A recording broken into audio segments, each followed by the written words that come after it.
कार्बनिक यौगिक का नामकरण दो तरीके से किया जाता है। एक तरीका साधारण नाम के लिए और एक तरीका आयुपेशी नाम के लिए। साधारण नाम के समय, नाम लिखते समय 3 नियम का पालन किया जाता है। पहला नियम कि संरचना में शाखा नहीं छूटे तो उसके लिए नॉर्मल का प्रयोग करते हैं। यदि संरचना में एक शाखा छूटे तो उसके बदले में आइसो का प्रयोग करते हैं। यदि संरचना में एक से अधिक शाखा छूटे तो उसके बदले में न्यू का प्रयोग किया जाता है। और ये तीनों नियम का प्रयोग साधारण नाम लिखते समय किया जाता है। और आयुपेशी नाम लिखते समय पहला नियम लंबी श्रृंखला देखा जाता है और दूसरा नियम शाखा नज़दीक देखा जाता है। अब इसको समझने के लिए कुछ संरचना लेते हैं और उस संरचना के माध्यम से समझते हैं कि इसका नाम साधारण विधि से क्या होगा और आयुपेशी विधि से क्या होगा। पहला प्रश्न लेते हैं।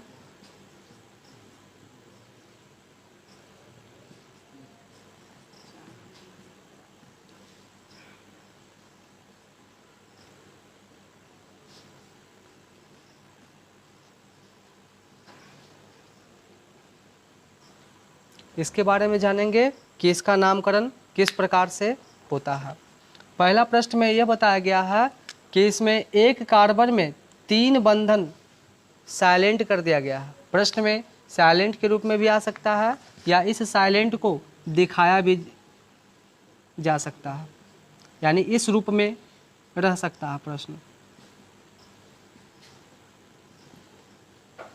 या तो इस H बंधन को दिखाया हुआ रह सकता है या तो H बंधन को साइलेंट भी किया हुआ रह सकता है।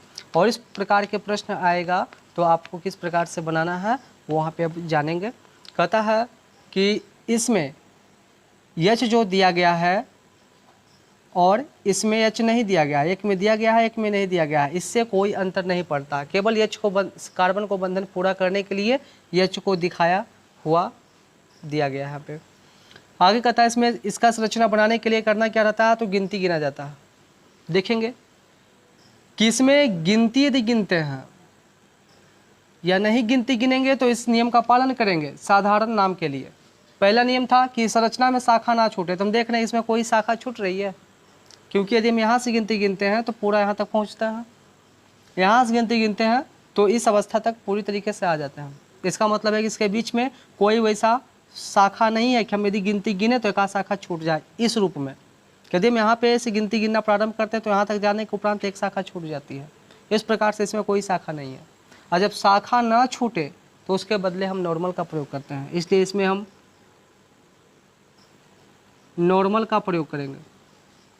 और उसके बाद इसमें कार्बन की कुल संख्या 1 2 3 4 5, 1 2 3 4 5, कार्बन की कुल संख्या 5 है, जो कि 5 में पेंट होता है। और सभी कार्बन के मध्य में सिंगल बॉन्ड है जो कि ANE का प्रतीक है। इस प्रकार से इसका साधारण नाम नॉर्मल पेंटेन होता है और इसका आयुपेशी नाम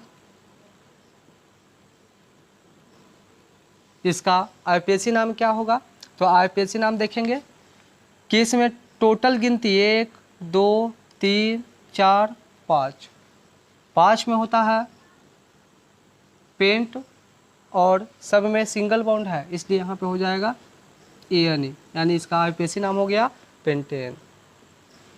इस नेक्स्ट प्रश्न पे चलते हैं, देखेंगे कि इसको किस प्रकार से बनाया जाता है। कहता है इसमें यदि देखेंगे साधारण नाम तो इसमें एक शाखा छूटा हुआ, क्योंकि यदि इधर से हम गिनती गिनना प्रारंभ करते हैं तो यहाँ तक पहुँचने के उपरांत एक शाखा ही छूट जाती है। या तो इधर से इस तरफ से गिनती गिना जाता है तो भी यहाँ तक आने के उपरांत एक शाखा छूट जाती है। हर स्थिति में एक शाखा छूटने की स्थिति है।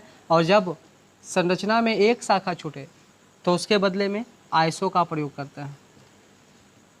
और उसके बाद पूरी गिनती 1 2 3 4 5, 5 में होता है पेंट। और इसके बाद सब में सिंगल बॉन्ड है, इसलिए यहाँ पे इसके बदले में देंगे ANE पेंटेन। ये हुआ साधारण नाम। अब चलते हैं आयुपेशी नाम में।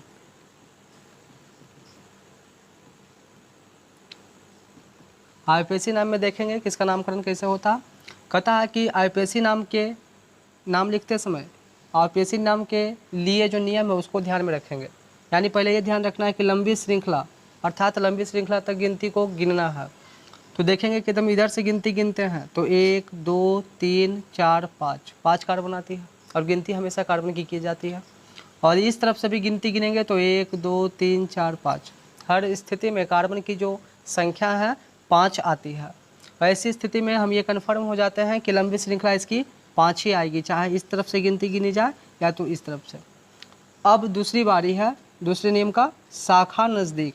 तो देखना है ये कि शाखा इस तरफ से नज़दीक आती है या इस तरफ से।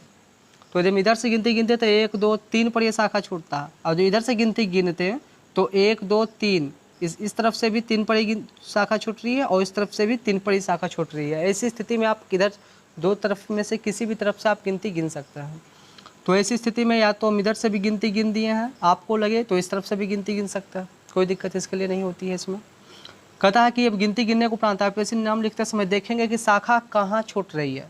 तो कहता है 3 पर शाखा छूट रही है। तो पहले संख्या को दर्शाएंगे 3,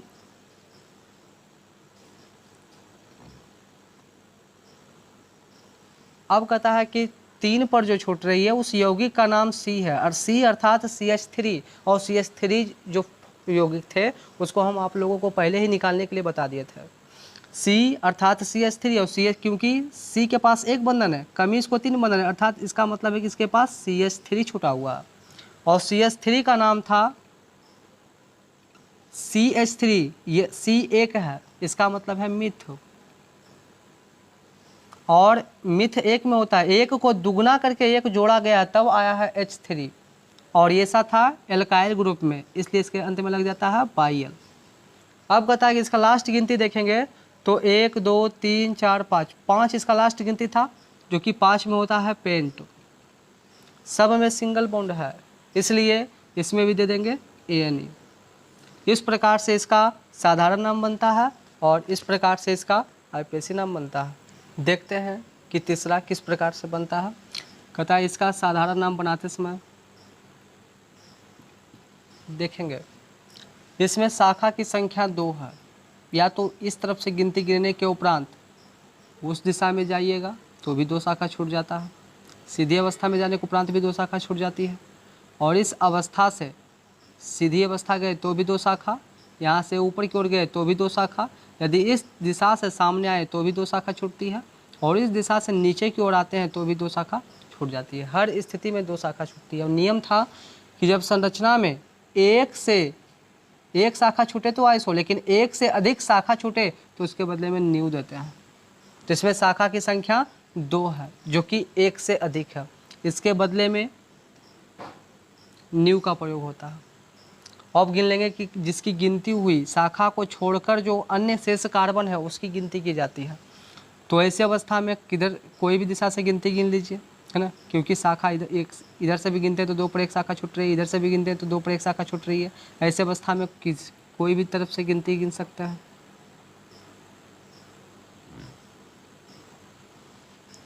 अब देखेंगे कि इसमें 1 से अधिक शाखा था इसलिए न्यू, और लास्ट गिनती आता है 5, 5 में होता है पेंट, सब में सिंगल बॉन्ड दिया गया है और इसके बदले में ANE का प्रयोग होता है।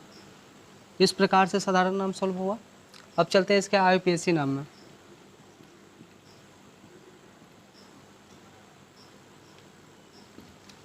आईपीएसी नाम लिखते समय ध्यान देंगे इसमें पहला लंबी श्रृंखला, तो इसकी लंबी श्रृंखला अधिक से अधिक थी 5, और दूसरा शाखा नज़दीक, शाखा भी इस तरफ से भी नज़दीक है और इस तरफ से भी नज़दीक पड़ती है, क्योंकि इधर से भी 2 पे छूट रही है शाखा, इधर से भी 2 पे छूट रही है शाखा।